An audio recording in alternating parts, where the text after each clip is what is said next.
पे लागू होगा, कितनी भी आकृति का हो। इसको कहते हैं स्थूल से सूक्ष्म, इसको हम कहते हैं विशिष्ट, विशिष्ट से सामान्य। इसका मतलब क्या होता है? विशिष्ट से सामान्य का मतलब होता है हर आकृति अपने आप में विशिष्ट है और इन सब विशिष्ट आकृतियों के आधार पर आपने एक सामान्य नियम बना दिया है जो इन सभी विशिष्ट आकृतियों पे भी लागू होगा और कितनी भी भुजा की होगी उस पे भी लागू होगा। विशिष्ट से सामान्य, समझ आ रहा है? और एक होता है ज्ञात से अज्ञात। ज्ञात से अज्ञात, आपको एक ज्ञात है, आपने एक ऐसा सूत्र बना दिया जो अज्ञात है और सब पे लागू होगा। इसीलिए प्रश्न जब आता है कि निम्न में से आगमन विधि का शिक्षण सूत्र नहीं है, ए उदाहरण से नियम, बी स्थूल से सूक्ष्म, सी ज्ञात से अज्ञात और डी सामान्य से विशिष्ट। सामान्य से विशिष्ट नहीं है, विशिष्ट से सामान्य है। और ये ध्यान रखो, आगमन विधि के जो, इसको समझ लो, मेरे हाथ के इशारे को देखना, आगमन विधि के जो शिक्षण सूत्र होते हैं इनको बस यूं पलट दो, निगमन के शिक्षण सूत्र बन जाएंगे। समझ में आ रहा है? केवल यूं पलट दो। तो आगमन विधि का है उदाहरण से नियम, तो निगमन का हो जाएगा नियम से उदाहरण। आगमन का है स्थूल से सूक्ष्म, सूक्ष्म से स्थूल, विशिष्ट से सामान्य, सामान्य से विशिष्ट, अज्ञात से अज्ञात, अज्ञात से ज्ञात, प्रत्यक्ष से प्रमाण। प्रत्यक्ष सूत्र, प्रत्यक्ष उदाहरण है, प्रमाण सूत्र को बोलते हैं। प्रत्यक्ष से प्रमाण आगमन का, तो प्रमाण से प्रत्यक्ष। समझ आ रहा है? तो आगमन विधि के अंदर, आगमन विधि तर्क से चलने वाली विधि है। आगमन विधि में बालक की चिंतन शक्ति का प्रयोग होता है और इस तरीके से सीखा गया ज्ञान हमेशा स्थायी होता है। आगमन विधि से अर्जित, आगमन विधि रटने पे बल नहीं देती, निगमन रटने पे बल देती है। निगमन में आप क्या करते हो? निगमन में आप खाली बच्चों को सूत्र बताते हो।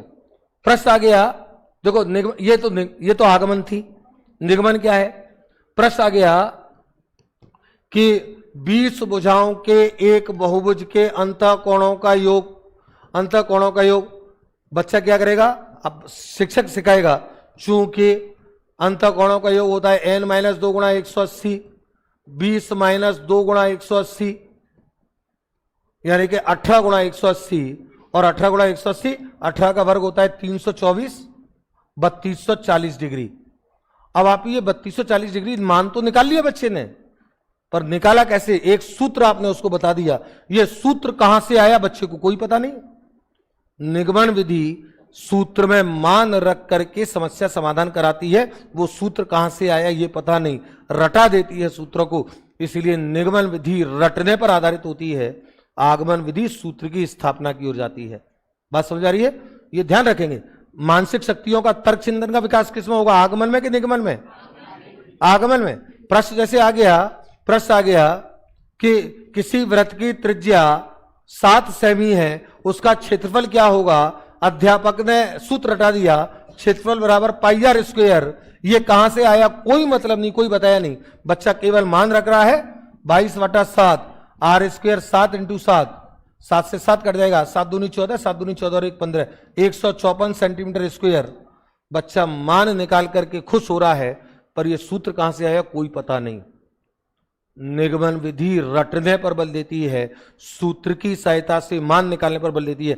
पिछली परीक्षा में तो एक प्रश्न था कि एक अध्यापक कक्षा शिक्षण में बालकों को समस्या के समाधान से संबंधित सूत्र बता देता है और समस्या हल करके बता देता है, वह कक्षा में किस विधि का प्रयोग कर रहा है?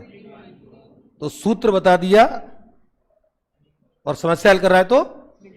लेकिन एक अध्यापक कक्षा में अलग अलग उदाहरण प्रस्तुत करता है और उनमें पैटर्न पहचान करके एक सूत्र स्थापना करता है। कौन सी विधि का प्रयोग कर रहा है? तर्क चिंतन का विकास किसमें होगा? रटने की प्रवृत्ति किसमें आएगी? निगमन में। अर्जित ज्ञान स्थायी किसमें होगा? समझ आ रहा है? ये ऐसी कुछ चीजें हैं आगमन में। तो अब आपको सवालों को देखो फटाफट। अब मैं समझ रहा हूं, अब कुछ सवाल आपके देखो। ये थोड़ा सा आगमन विधि का एक गुण नहीं है, और एक गुण नहीं है मतलब 3 गुण है। यह मानसिक शक्तियों का विकास करती है, डंके की चोट पे करती है। पाठ्यक्रम का विकास तेजी से करती है, गलत। अच्छा देखो, आगमन विधि का एक दोष, अच्छी विधि है, श्रेष्ठ, लेकिन इसमें एक दोष होता है। कि आप सूत्र सिद्ध कर करके बताओगे तो बताओ टाइम ज्यादा लगेगा, और टाइम ज्यादा लगेगा तो पाठ्यक्रम धीमा। तो इसलिए पाठ्यक्रम का तेज विकास नहीं करती है। पाठ्यक्रम का तेज विकास कौन करेगी? निगमन।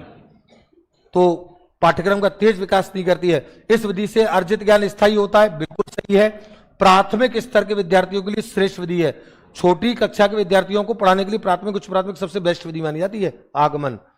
सही विकल्प है। ये गुण नहीं है पाठ्यक्रम का विकास तेजी से करती है, ये निगमन का गुण है, आगमन का नहीं है। ये निगमन का गुण है, निगमन विधि का।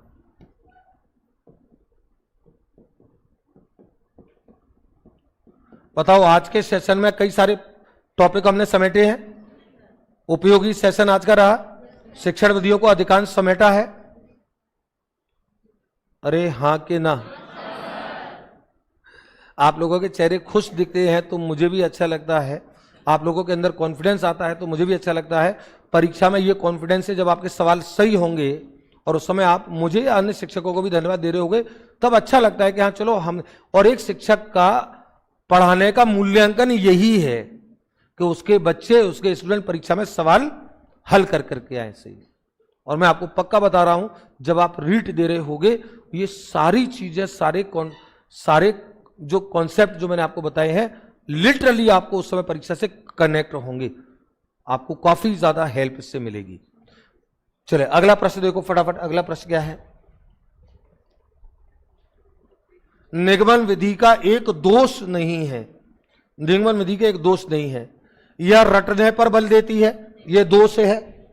यह दोष है निगमन का। यंत्रवत कार्य करने की विधि है, बिल्कुल एक दोष है। बच्चा सूत्र में मान रख के उत्तर निकाल रहा है, सूत्र में मान रख के उत्तर निकाल रहा है, इसको बोलते हैं यंत्रवत काम करना, रोबोट की तरह काम करना। मनोवैज्ञानिक विधि नहीं है, बिल्कुल सही। मनोवैज्ञानिक विधि वो होती है जो आपके तर्क, चिंतन, मानसिक शक्तियों का विकास करती है। ये तीनों दोष है। पाठ्यक्रम समय पर पूर्ण करने में सक्षम नहीं है, गलत। ये पाठ्यक्रम समय पर पूर्ण करती है। ये तीनों दोष हैं, ये दोष नहीं है। ये तीनों इसके दोष हैं। अब बेटा समझ नहीं आया? देखो प्रश्न बोला है निगमन विधि का एक दोष नहीं है। निगमन विधि का एक दोष नहीं है। क्या ये दोष है निगमन का? रटने पर बल देती है, ये दोष है। हमसे क्या पूछ रहा है? कौन सा एक दोष नहीं है? तो कौन सा एक दोष नहीं है मतलब तीन दोष है, तो ये तो दोष है। यंत्रवत कार्य करने पर बल देती है, ये भी दोष है। मनोवैज्ञानिक विधि नहीं है, तर्क, ये भी दोष है। तो ये तीनों तो दोष हैं। इसका मतलब ये सही उत्तर होगा। और ये क्यों होगा इसको भी समझ लो। पाठ्यक्रम समय पर पूर्ण करने में सक्षम नहीं है, सक्षम है, इसलिए ये कथन ही गलत है। इसलिए उत्तर इसका, ये इसका दोष नहीं है। इसलिए अगला प्रश्न है, निम्न में से किस विधि में शिक्षण के कौशलात्मक उद्देश्य की प्राप्ति, कौशलात्मक किसको बोलते हैं? जिसमें कुछ करके सीखना हो, जिसमें कुछ लर्निंग बाय डूइंग हो, जिसमें कुछ कर रहा हो। प्रदर्शन विधि, विश्लेषण विधि, प्रयोगशाला विधि, समस्या समाधान। बताओ कौन सी विधि ऐसी है जिसमें कुछ डूइंग, लर्निंग बाय डूइंग है? प्रयोगशाला विधि। ये तीनों विधियां, ये और ये तीनों विधियां सैद्धांतिक विधियां हैं। अच्छा आप मुझे बताओ, मैं अभी कक्षा में आपको इतनी देर से पढ़ा रहा हूं, मैं आपको सैद्धांतिक विधि से पढ़ा रहा हूं या आपसे कुछ करा रहा हूं? अच्छा, कराने का मतलब हाथ हिलाना नहीं है, पेन से। सैद्धांतिक विधि, ये जितना भी काम चल रहा है हमारा सैद्धांतिक चल रहा है। क्रियात्मक कार्य होगा, मैं आपसे कोई प्रयोग करवाऊं, मैं आपको नीचे ले जाकर के गार्डन में, सड़क पे, यहां वहां कोई काम करवाऊं। कुछ भी काम अपने हाथों से जब आप करोगे वो होता है कौशल कार्जन। मैं आपको नदी पे ले जाकर के उसकी सफाई करवाता हूं, ये एक प्रायोजना है। क्या इसमें कोई क्रिया, हाथों से क्रिया हो रही है? ये कौशलात्मक उद्देश्य है। प्रायोजना विधि कौशलात्मक उद्देश्य की प्राप्ति करती है। ह्यूरिस्टिक विधि कौशलात्मक उद्देश्य की प्राप्ति करती है। प्रयोगशाला विधि कौशलात्मक उद्देश्य की प्राप्ति करती है। सब कुछ करके सीखते हो। प्रयोगशाला विधि कौशलात्मक उद्देश्यों की प्राप्ति की श्रेष्ठ विधि होती है। सब बच्चा प्रयोग करता है, करके सीखता है। कौशलात्मक, well learning by learning by doing. अरे यार ये देखो ब्लूम टैक्सोनॉमी, अब चूंकि समय कम था और आपको बिल्कुल पिन पॉइंट पे बात करनी थी, कुछ चीजों को कुछ चीजें हो सकता है ब्लूम टैक्सोनॉमी के कुछ पृष्ठों पे मैं किसी एक दिन सेशन पे बात करूं। आप देखो व्यवहार के पक्ष होते हैं संज्ञानात्मक, संज्ञानात्मक, भावात्मक और क्रियात्मक। तो ये जो क्रियात्मक पक्ष होता है ना, यही होता है जिससे संबंधित होते हैं कौशल। अब इसको आप जानते हो, ये ब्लूम टैक्सोनॉमी में शायद आपने पढ़ा होगा, आपने इतने दिन विधियां पढ़ी, शिक्षण विधियां पढ़ी, कुछ इन पक्षों पे थोड़ी बहुत समझ तो होगी आपकी।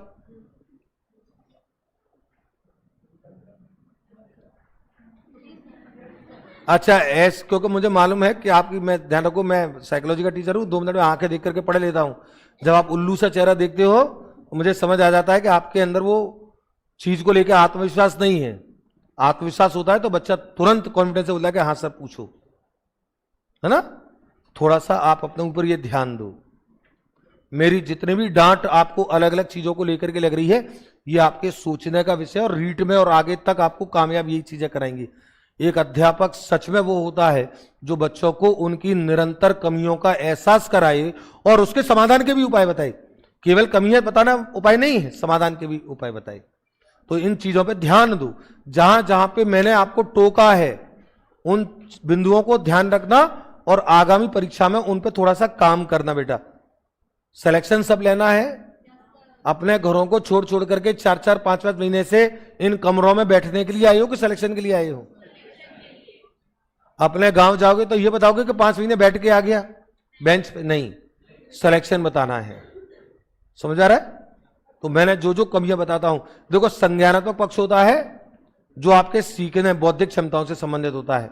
भावात्मक पक्ष होता है जिसमें आपकी रुचियां, प्रेरणाएं, आपकी भावनाएं, आपके संवेग होते हैं। मेरी कुछ खाने की इच्छा हुई, मेरी कुछ करने की इच्छा हुई, मेरी रुचि ये कार्य करने में है, ये सब आपके भावात्मक पक्ष से है। मेरे समझ में आया, मैं तर्क कर सकता हूं, चिंतन कर सकता हूं, ये मेरा संज्ञानात्मक पक्ष है। और मैं अपने हाथों से कुछ काम कर रहा हूं, क्रियात्मक पक्ष है। कौशलात्मक पक्ष इसी को बोलते हैं। और कौशलात्मक पक्ष प्रयोगशाला विधि शिक्षण के कौशलात्मक उद्देश्यों की प्राप्ति का श्रेष्ठ साधन होती है।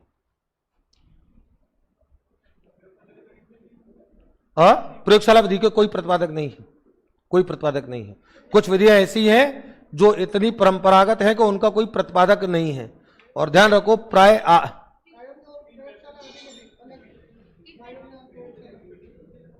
एक क्या बोले, एक प्रायोजना विधि अलग है, विलियम किलपैट्रिक उसके प्रतिपादक है। लेकिन ध्यान रखो वहां भी 2 प्रश्न बनते हैं। प्रायोजना विधि का विचार सर्वप्रथम किसने दिया? जॉन ड्यूवी ने। प्रतिपादक कौन है? William Kilpatrick. ह्यूरिस्टिक विधि के प्रतिपादक हेनरी आर्मस्ट्रांग। आगमन विधि के अरस्तु, निगमन विधि के प्लेटो।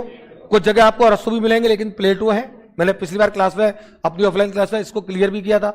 कुछ विधियों के प्रतिपादक क्लियर है, लेकिन जैसे प्रदर्शन विधि है कोई प्रतिपादक नहीं है, प्रयोगशाला विधि है कोई प्रतिपादक नहीं है, व्याख्यान विधि है कोई प्रतिपादक नहीं है, हाँ, संश्लेषण विश्लेषण कोई प्रतिपादक नहीं। ये खाली एक प्रक्रियाएं हैं। और कभी भी आज तक के इतिहास में, जब से भारत स्वतंत्र हुआ है तब से आज तक कभी भी किसी भी परीक्षा में विश्लेषण का, संश्लेषण का, प्रयोगशाला का, प्रदर्शन का कभी प्रतिपादक पूछा ही नहीं गया। व्याख्यान का ना कभी पूछा जाएगा। समझ में आ रहा है? क्योंकि प्रतिपादक जिनके हैं उनके हैं बेटा। लेकिन बात आपने अच्छी की, उससे हमको ये जानने का अवसर मिला कि हमको कहां कहां पे प्रतिपादक कहीं ध्यान रखते हैं। प्रतिपादक जब पूछे जाते हैं, ज्यादातर आधुनिक विधियों के प्रतिपादक पूछे जाते हैं। आगमन का शिक्षण सूत्र नहीं है, अभी मैंने बात की थी। आगमन और निगमन, आगमन का शिक्षण सूत्र नहीं है। प्रत्यक्ष से प्रमाण है, स्थूल से सूक्ष्म है, सामान्य से विशिष्ट नहीं है। अच्छा, उदाहरण से नियम है, ये नहीं है। बताओ ये किसका है? ये किसका है? ये निगमन का है। अरे अभी तो कुछ समझ बनी यार।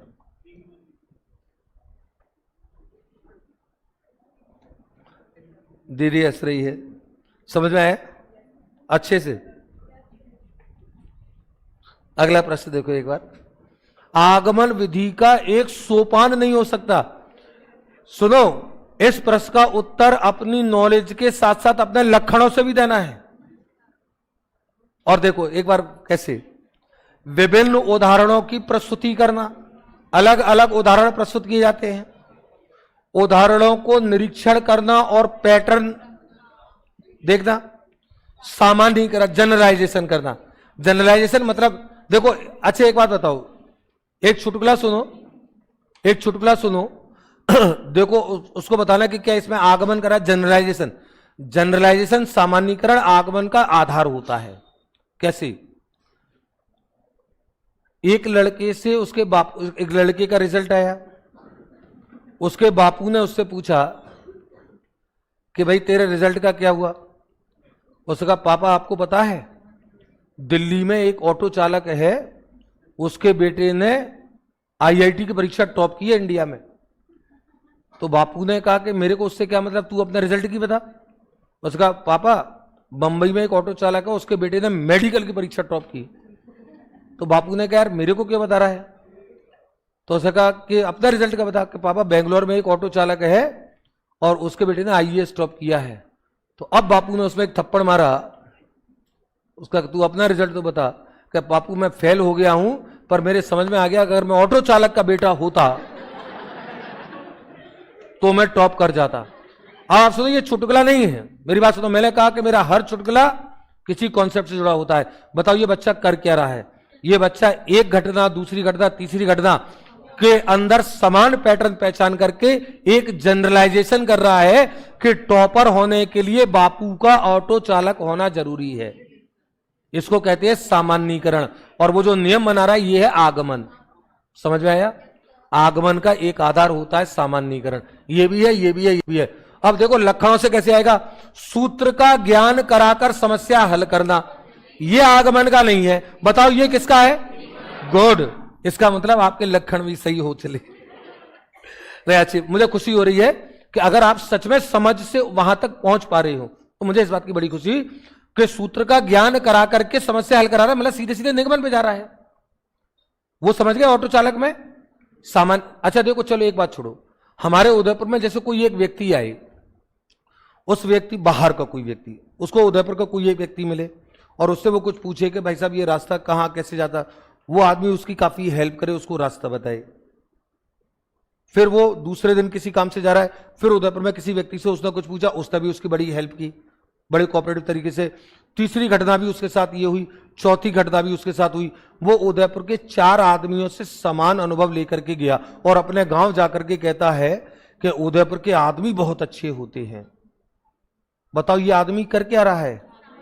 ये आदमी सामान्यीकरण कर रहा है। 4 आदमियों के अनुभव को सब पर लागू कर रहा है। समझ आया कि नहीं आया? इसको कहते हैं आगमन, इसको कहते हैं सामान्यीकरण।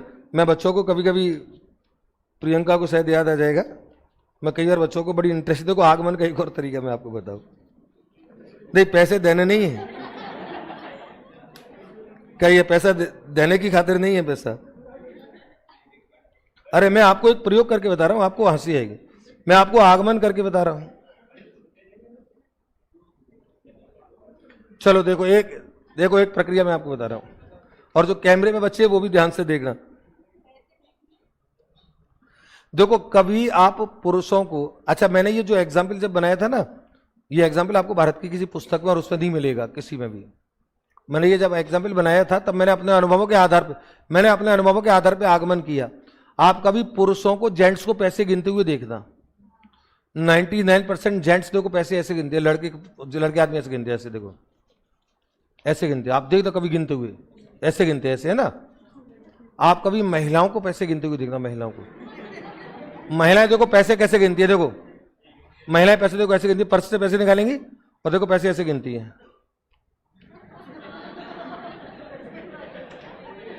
अधिकांश में बताओ ये बच्चियां इस बात की गवाह है। अधिकांश नहीं, सारी, अरे अगर 100 में से 100 लोगों पे प्रयोग किया, उसमें से 90 ये करते पाए गए तो ये नियम माना जाएगा कि अधिकांश ऐसा करती हैं। 100 में से 90 महिलाएं तो आपको ऐसी गिनती मिलेंगी। तो अब आप ये देखो, इसमें अब आगमन ढूंढो आप। ये है तो आपको हंसी आ गई, लेकिन जैसे ये कभी मैंने जैसे ये सोचा होगा तो कैसे बनाया होगा ये नियम। मैंने जैसे किसी एक महिला को देखा, दूसरी को देखा, तीसरी को देखा, मतलब देखा मतलब पैसे गिनते हुए। हाँ, कई नबरी बातें नहीं सोच रही है। तो सुनो, मैंने जैसे एक महिला को देखा, वो भी पैसे ऐसे गिन रही है। अब ध्यान से सुनो, दूसरी को देखा, वो भी ऐसे गिन रही है, तीसरी को देखा, वो भी ऐसे गिन रही है, चौथी को देखा, वो भी ऐसे गिन रही है। तो एक उदाहरण, दो उदाहरण, तीन उदाहरण, चार उदाहरण के आधार पर मैंने एक सामान्य नियम बना लिया कि महिलाएं पैसे ऐसे गिनती है। बताओ, मैं दो काम कर रहा हूं, एक तो चार उदाहरण देख करके सामान्यीकरण कर रहा हूं और उस आधार पर एक नियम बना रहा हूं। मैं सामान्यीकरण भी कर रहा हूं और मैं आगमन भी कर रहा हूं। तो सामान्यीकरण करके जो नियम बनाते हो ना आप, नियम बनाने से पहले जो आप करते हो वो सामान्यीकरण कहलाता है। तो आगमन विधि का एक सोपान ये नहीं हो सकता। ये किसका सोपान है? इसका मतलब अब आप समझ रहे हो। अगला है, विश्लेषण विधि के संबंध में कौन सा असत्य कथन है? विश्लेषण विधि गणित शिक्षण की एक श्रेष्ठ विधि मानी जाती है, जो रेखागणित की प्रमेयों को सिद्ध करने में भी काम आती है। यह माध्यमिक स्तर पर अधिक उपयोगी है, बिल्कुल सही है। माध्यमिक स्तर पर प्रयोग में ली जाती है। आगमन ली जाती है प्राथमिक और उच्च प्राथमिक स्तर पर। विद्यार्थी स्वयं समस्या का हल सीखते हैं, बिल्कुल सही है। जटिल समस्या को खंड खंड किया जाता है, बिल्कुल सही है। अरे विश्लेषण का अर्थ ही होता है खंड खंड। अच्छा, मेरी बात सुनो, देखो इससे मुझे एक और प्रश्न याद आ गया। किसी समस्या को खंड खंड करके हल करना विश्लेषण है, और उन खंडों को समेट करके, विश्लेषण का अर्थ होता है तोड़ना, संश्लेषण का अर्थ होता है जोड़ना, उल्टा। तो खंड खंड करके हल करना तो हो गया विश्लेषण, और उन खंडों को जोड़ करके फिर एक नया निष्कर्ष निकालना संश्लेषण। एक प्रश्न आया, अब इस प्रश्न का जवाब अब आप दोगे कि किस विधि को, यह प्रश्न आया लिटरली, बड़ा अच्छा प्रश्न था, कि किस विधि को समेटने एवं गूंथने की विधि कहा जाता है? समेटने और गूंथने की, समेटना और गूंथना, एक नया निष्कर्ष निकालना, संश्लेषण। विश्लेषण की उल्टी, विश्लेषण में तोड़ना, संश्लेषण में जो। तो समेटना एवं गूंथना, अरे फूल को गूंथती है ना, आपने फूलों को इकट्ठा करके गूंथ के माला बना दी, गजरा बना दिया, कुछ और बना दिया, है ना। चलिए, तो माध्यमिक स्तर पे उपयोगी है, विद्यार्थी समस्या का हल करते हैं। जटिल समस्या ज्ञात तथ्यों से निष्कर्षों तक नहीं, यह गलत होता है। विश्लेषण विधि सदैव निष्कर्षों से, अज्ञात निष्कर्षों से ज्ञात तथ्य की ओर होती है। इसमें उल्टा दे रखा है, ज्ञात तथ्य से निष्कर्ष, जबकि विश्लेषण विधि की प्रक्रिया होती है निष्कर्षों से ज्ञात तथ्य की ओर। यह ध्यान रखेंगे, क्योंकि विधि बहुत विस्तार से अगर आपको पढ़ाई होती तो यह चीज आपकी डिस्कस होती। रेखा गणित की, बेटा कुछ पूछ रहे? रेखा गणित की प्रमेयों को सिद्ध करने की, रेखा गणित की प्रमेयों को सिद्ध करने की आगमन निगमन, विश्लेषण संश्लेषण, प्रयोगशाला, प्रयोजना। रेखा गणित की प्रमेय हमेशा सिद्ध की जाती है विश्लेषण संश्लेषण विधि से। दिमाग में छाप लेना इसको, जब हम कभी मेन से चले, क्योंकि विस्तृत है, बहुत ज्यादा पूरी प्रक्रिया आपको समझानी है।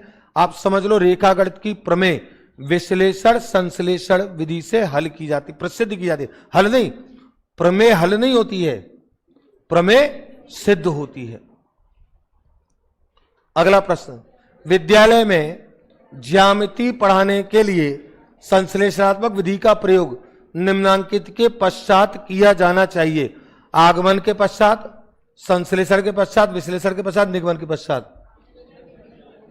अब इसको समझो। जैसे अभी थोड़ी देर पहले हमने ये कहा था कि उपचारात्मक शिक्षण का आधार कौन होता है? जब तक निदानात्मक परीक्षण नहीं होगा तब तक उपचारात्मक शिक्षण नहीं होगा। ठीक इसी प्रकार समस्या के खंड खंड करना और खंडों को समेटना, संश्लेषण करना तो समेटना है खंडों को, और खंड खंड करना तोड़ना। जब तक खंड खंड नहीं होंगे तब तक खंड खंडों को समेटोगे कैसे? संश्लेषण विधि की एक विशेषता होती है कि वो विश्लेषण के बाद ही की जाती है। जब तक खंड नहीं होंगे तब तक संश्लेषण किया ही नहीं जा सकता। तो संश्लेषण विधि का जो प्रयोग है वो हमेशा विश्लेषण के पश्चात ही किया जाएगा। अगर उल्टा प्रश्न आएगा कि विश्लेषण के पश्चात क्या किया जाता है, तो संश्लेषण किया जाता है। संश्लेषण से पूर्व क्या किया जाना आवश्यक होता है? विश्लेषण। अगला प्रश्न है, निम्न में से कौन सी शिक्षण विधि को प्रभुत्ववादी की श्रेणी में रखा जा सकता है? अब आप इसको थोड़ा सा समझो, इसको भी कॉन्सेप्ट को समझो। शिक्षण विधियां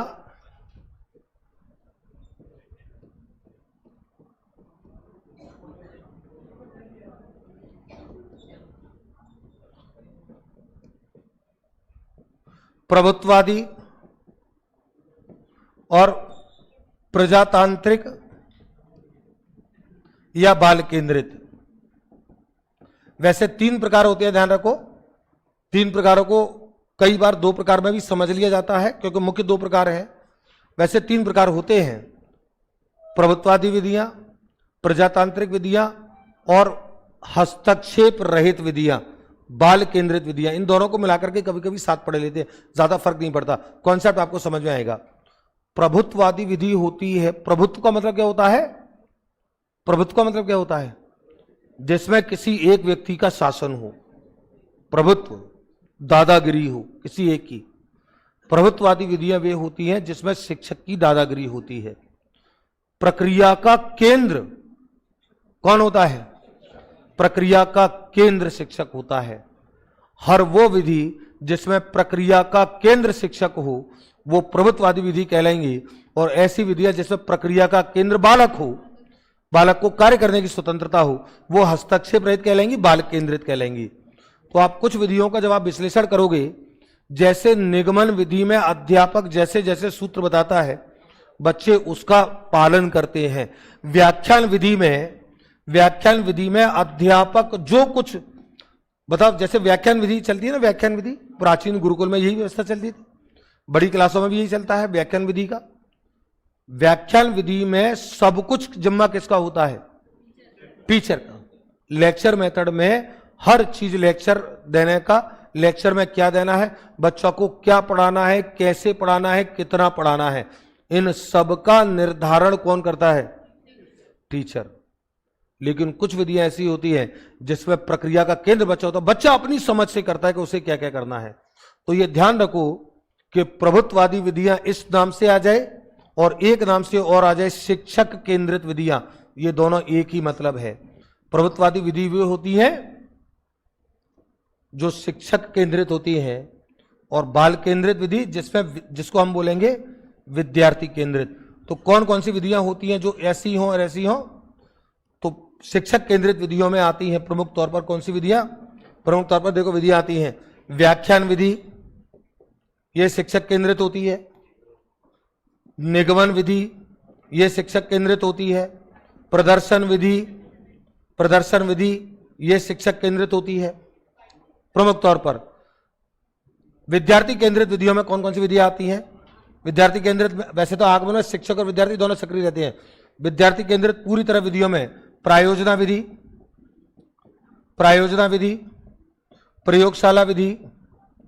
प्रयोगशाला विधि, ह्यूरिस्टिक विधि, समस्या समाधान विधि, ये सारी की सारी, इसको उतार लो एक बार, ये एक में ही कई सारी चीजें आएंगी। परीक्षा में सवाल कौन सा भी आ जाएगा विधियां दे करके। प्रभुत्ववादी विधि वे होंगी जो शिक्षक केंद्रित होंगी, और प्रजातांत्रिक विधि वे होंगी जिससे विद्यार्थी, प्रक्रिया का केंद्र विद्यार्थी होगा। बेटा इसके अलावा साथ साथ उतार लोगे तो भी ज्यादा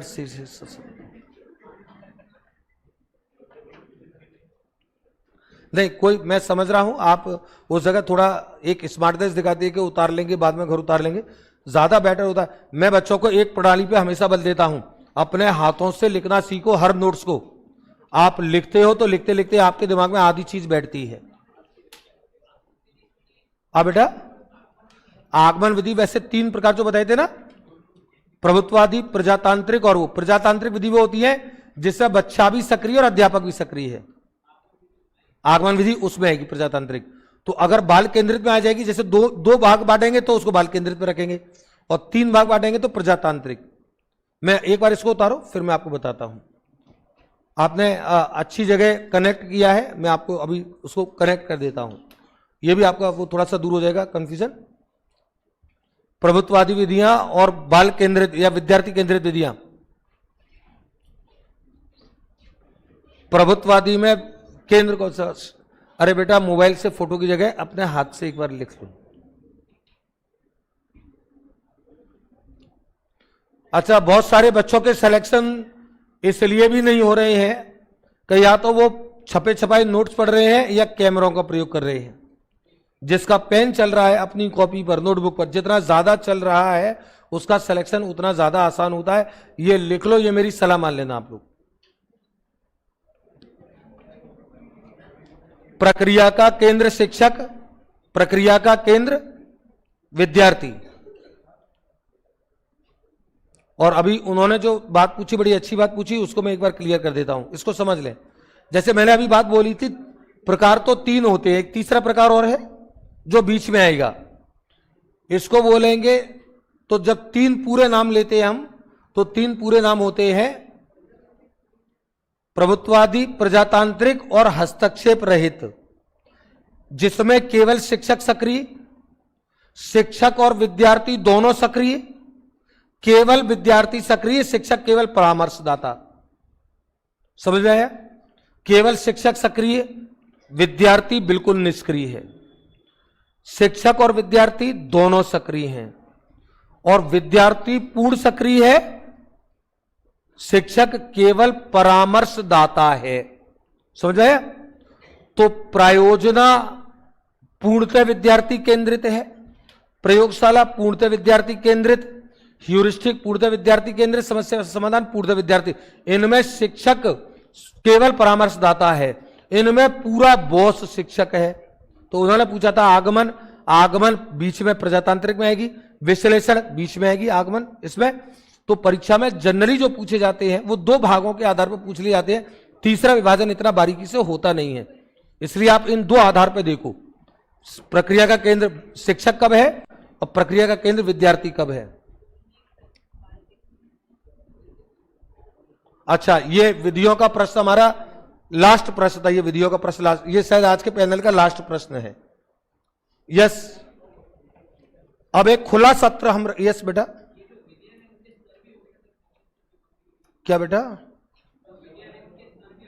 स्तर, गुड, बहुत अच्छा प्रश्न पूछा है, इसको भी मैं नोट करा देता हूं, पहले समझ लें।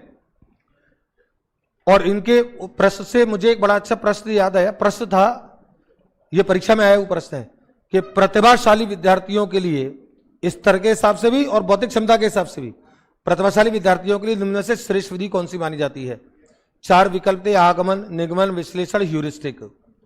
ह्यूरिस्टिक विधि जिसमें बच्चा अपनी तर्क क्षमता का प्रयोग करके स्वयं विश्लेषण करके स्वयं परिकल्पनाओं का निर्माण करके काम करेगा। मैं कुछ चीजें आपको नोट करा देता हूं, आपके प्रश्न से बहुत अच्छी बात निकल के आई। देखो, हर वो विधि, एक एक करके समझ से जाओ, हर वो विधि जिसमें बात बिल्कुल बेस से उठा के चली जाएगी, बिल्कुल बेस से। क्या वो छोटी कक्षाओं के लिए उपयुक्त होगी कि बड़ी कक्षाओं के लिए? छोटी कक्षाओं के लिए। और जिसमें बात थोड़ी उच्च स्तर से होगी डायरेक्ट, वो उच्च स्तर के लिए। आगमन विधि जहां पे हर चीज की उत्पत्ति बताई जाती है कि ये कहां से आ रही है, तो आप सोच सकते हो ये कौन से स्तर के लिए बेटर रहेगी? प्राथमिक और उच्च प्राथमिक स्तर के लिए। निगमन विधि जहां पे सूत्र रखा और मान कर रहे हैं, उच्च स्तर के लिए। माध्यमिक और उच्च स्तर के लिए। विश्लेषण माध्यमिक और उच्च स्तर के लिए। प्रदर्शन विधि सबके लिए, प्रदर्शन विधि सबके लिए, जिसमें बच्चों को कोई अवधारणा सिखाई जाती है और उसके आधार पर बच्चों को कोई सामग्री प्रदर्शन करके भी दिखाया जाता है, वो सारी क्लासों के लिए। व्याख्यान विधि का प्रश्न आया, व्याख्यान लेक्चर मेथड, बताओ छोटी कक्षाओं के लिए कि बड़ी कक्षाओं के लिए? बड़ी के लिए, क्योंकि लेक्चर मेथड में ये, जैसे मैं आपको इतनी देर से लेक्चर मेथड पढ़ा रहा हूं, उसका कारण क्या है? क्योंकि ये माना जाता है कि आपको बहुत सारी चीजों का ज्ञान है, लेकिन आप छोटी क्लास में लेक्चर मेथड से कुछ चीजें बता ही नहीं सकते हैं। अब देखो, मैं आपसे एक छोटी बात कर रहा हूं, ध्यान से सुनो। आप सब बीएड बीएससी किए हुए हो, मैं आपको कुछ शब्द बोलूंगा, उस शब्द के आधार पर अपने दिमाग में विजुअलाइजेशन करते जाना। देखे कर पाओगे क्या? कि एक व्रत है, मैं जो बोलता जाऊं उसको दिमाग में पिक्चर बनाते जाना अपने। एक व्रत है, उस व्रत का एक केंद्र है, उस केंद्र को जब व्रत की परिधि से मिलाते हैं ना, तो जहां जाकर के मिलती है वो जो दूरी होती है वो त्रिज्या कहलाती है। और वहां से जहां पे जाके मिली है वहां पे एक रेखा खींचेंगे, वो स्पर्श रेखा, उस स्पर्श रेखा में और उस त्रिज्या में जो कोण बनेगा वो 90 डिग्री का होगा। ये मैंने एक व्याख्यान दिया। अब आप मुझे सोच करके बताओ, लगभग मैं समझता हूं कि सारे बच्चों ने अपने दिमाग में वो पिक्चर विजुलाइज कर ली होगी कि एक व्रत, उसका एक केंद्र, केंद्र को व्रत की परिधि से मिलाया, जहां जाके मिला आपने वहां पे एक स्पर्श रेखा खींची, तो उस स्पर्श रेखा और उस त्रिज्या में 90 डिग्री का कोण। आपने ये चीजें लगभग समझ ली क्योंकि आप इतने मैच्योर्ड हो, आपके अंदर पूर्व ज्ञान है कि आप सारी चीजों को।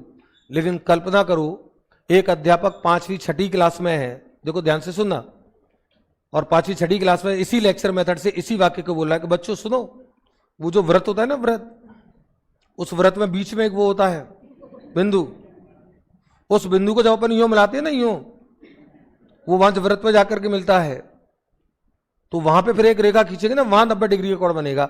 और बच्चे टेंशन में आ गए क्योंकि उस बेचारे को ना तो वो व्रत दिख रहा, खाली उंगलियां, आपके दिमाग में विजुअलाइजेशन हो रहा है, बिकॉज मैं आपको लेक्चर मेथड से पढ़ा सकता हूं, because you are matured student.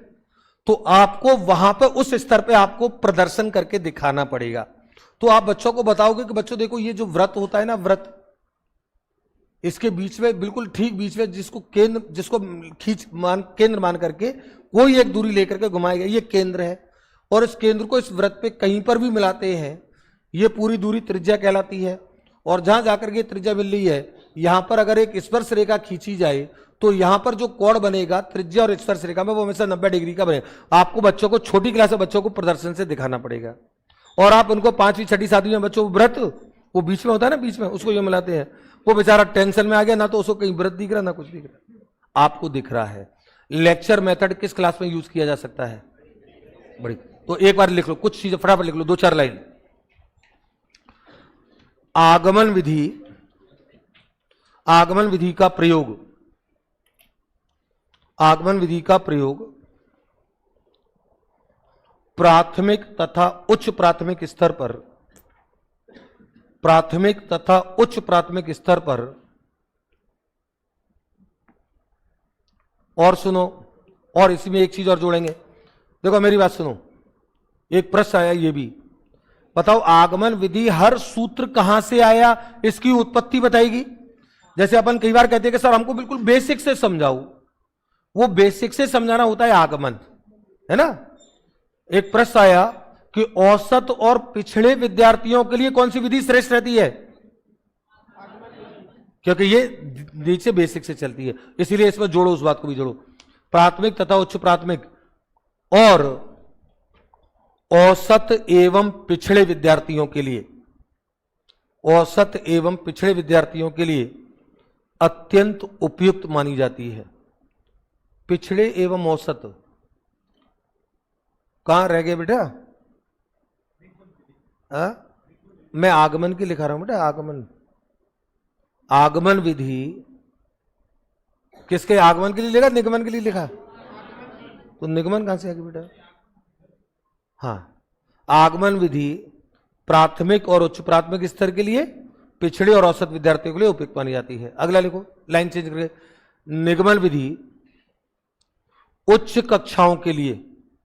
अब इसमें हम प्राथमिक उच्च, वो माध्यमिक उच्च माध्यमिक नहीं लिख रहे हैं, उच्च कक्षाओं के लिए, उच्च कक्षाओं के लिए।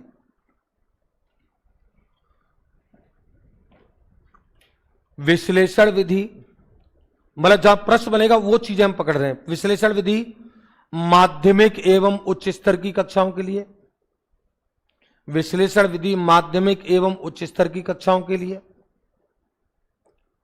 श्रेष्ठ मानी जाती है।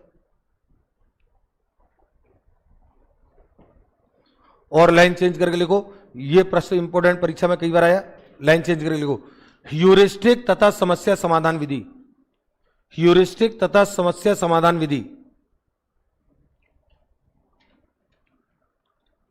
प्रतिभा, अंडरलाइन करो, प्रतिभाशाली विद्यार्थियों के लिए श्रेष्ठ मानी जाती है। प्रतिभाशाली विद्यार्थियों के लिए श्रेष्ठ मानी जाती है ये दोनों विधियां। तो परीक्षा में जब भी प्रश्न आ गया प्रतिभा ह्यूरिस्टिक तथा समस्या समाधान विधि प्रतिभाशाली विद्यार्थियों के लिए श्रेष्ठ मानी जाती है। प्रतिभाशाली में अभिसारी, ये प्रतिभाशाली विद्यार्थी जो रहते हैं उनमें ये वाला चिंतन होता है, ये वाला चिंतन होता है। देखो अभिसारी चिंतन जो केंद्रीय चिंतन होता है, समस्या समाधान का चिंतन, और उनमें कौन सा होता है सृजनात्मक में, सृजनात्मक में अपसारी चिंतन होता है, फैलाव, है ना, डाइवर्जेंट थिंकिंग, कन्वर्जेंट थिंकिंग। तो सृजनात्मक बालक वो होते हैं जो विस्तृत होकर सोचते हैं। एक बालक सुनो, एक बालक किसी समस्या समाधान के अनेक तरीके सोचता है, उसमें कौन सा चिंतन अधिक है, ये वाला कि ये वाला, अपसारी, सृजनात्मक चिंतन अधिक है। और एक बालक कितनी भी जटिल समस्या हल कर सकता है, वो अभिसारी चिंतन होता है। तो मैंने कहा प्रतिभाशाली विद्यार्थियों के लिए ह्यूरिस्टिक और समस्या समाधान। परीक्षा में ये सवाल आया, जब भी प्रश्न परीक्षा में आ जाए कि प्रतिभाशाली विद्यार्थियों के लिए निम्न से कौन सी विधि श्रेष्ठ है, विकल्प में ह्यूरिस्टिक हो अन्य के साथ तो ह्यूरिस्टिक, समस्या समाधान हो तो समस्या समाधान। ठीक है, एक और लाइन लिखो, एक और जो कुछ हाईलाइटेड बिंदु है जो परीक्षा में जुड़ेंगे और परीक्षा में आए हैं। समस्या समाधान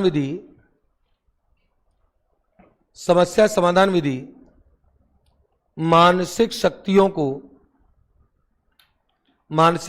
को प्रशिक्षित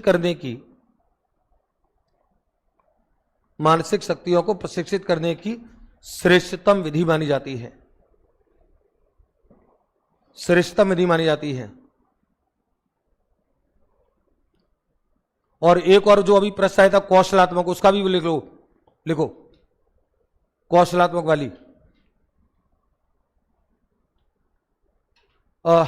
शिक्षण के कौशलात्मक उद्देश्यों की प्राप्ति के लिए, शिक्षण के कौशलात्मक उद्देश्यों की, यह प्रश्न देखो दो तरीके से आएगा, इधर सुनो मेरी बात, यह प्रश्न दो तरीके से आएगा, दोनों का मतलब एक ही है।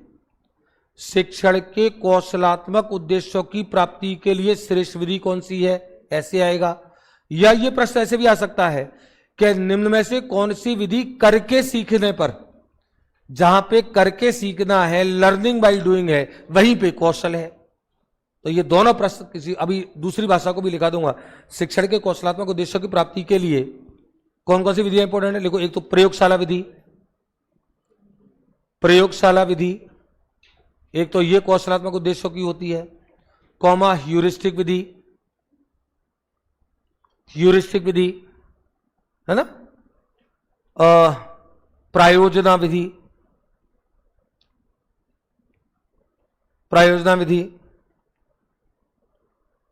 आदि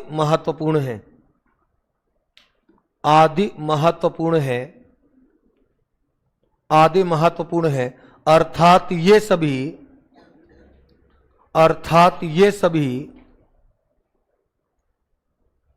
अंडरलाइन करना आगे, अर्थात ये सभी करके सीखने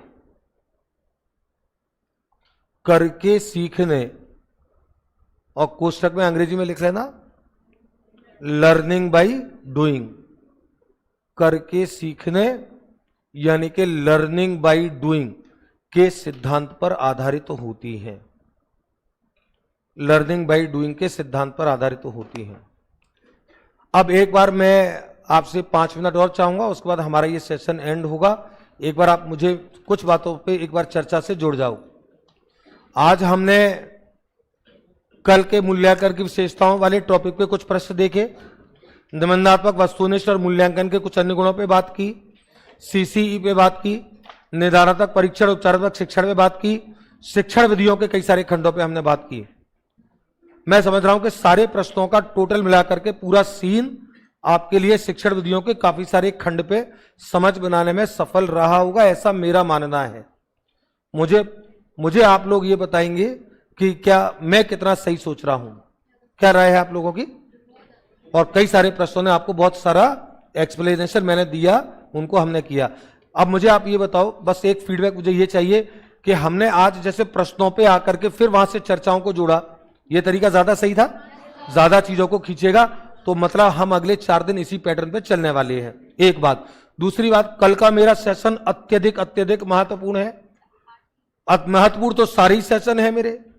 अत्यधिक महत्वपूर्ण का मतलब ये नहीं होता है कि बाकी के सेशन का महत्वपूर्ण है, लेकिन हमको कुछ चीजों पे बहुत ज्यादा। आप किसी व्यक्ति से ये कह दो कि तूने आज पहली बार समझदारी की बात बोली है, तो ये उसका सम्मान है कि अपमान है? ये उसका अपमान है। इसका मतलब ये होता है कि पहले कहीं वेंडा पड़े की बात, पहले कहीं वेंडी बात करता होगा। चले, कल हम बात किस पे करेंगे? एनसीएफ 2005 के प्रश्न, आरटीई 2009 के प्रश्न और एनईपी 2020 के प्रश्न। और मैं कल के प्रश्नों की संख्या के आधार पर यह तय करूंगा, क्योंकि मैं भरपूर प्रश्न लेकर के आऊंगा। आपकी पूरी आरटीई को फिल्टर कर दूंगा, चिंता मत करो, पूरी आरटीई को फिल्टर कर देंगे। और मैं चाहूंगा कि आरटीई की अधिकांश जो धाराएं जो महत्वपूर्ण जो परीक्षा में आती हैं, प्रावधान और उल्टे और सीधे मतलब कैसे? धाराओं के प्रावधान उल्टे और सीधे कैसे? कि धारा दे करके प्रावधान पूछना और प्रावधान दे करके, ऐसे सभी प्रश्नों का सारी महत्वपूर्ण धाराओं को लेंगे। एनसीएफ 2005 के, एनईपी। कल के सेशन के आधार पर यह तय करेंगे कि क्या इसी टॉपिक पर परसों भी सेशन लें। कल का टॉपिक तो हमारा इस पे आधारित रहेगा। मोस्ट इंपोर्टेंट चर्चाएं हम लोग करेंगे और आप लोग रीट तक, मैं समझ रहा हूं इतनी सारी चीजों पे। फिर हम कल ये भी बात करेंगे कि क्या बाल विकास अधिगम, इनमें से साइकोलॉजी के किसी अन्य टॉपिक पे कुछ श्रेष्ठ प्रश्नों पर चर्चा की जानी चाहिए। अगर होगी तो एक श्रेष्ठ सेशन हम लोग उनके प्रश्नों का भी ले लेंगे, जिससे बाल विकास और अधिगम के प्रश्न होंगे सम्मिलित। और क्योंकि साइकोलॉजी में सबसे ज्यादा वही प्रश्न आते हैं, तो शानदार तरीके से समझ बनाए, शानदार तरीके से काम हम लोग करेंगे। चलिए, आप सभी को बहुत बहुत धन्यवाद। आप सभी इतने सेशन से शानदार तरीके से जुड़े। जय हिंद, जय भारत।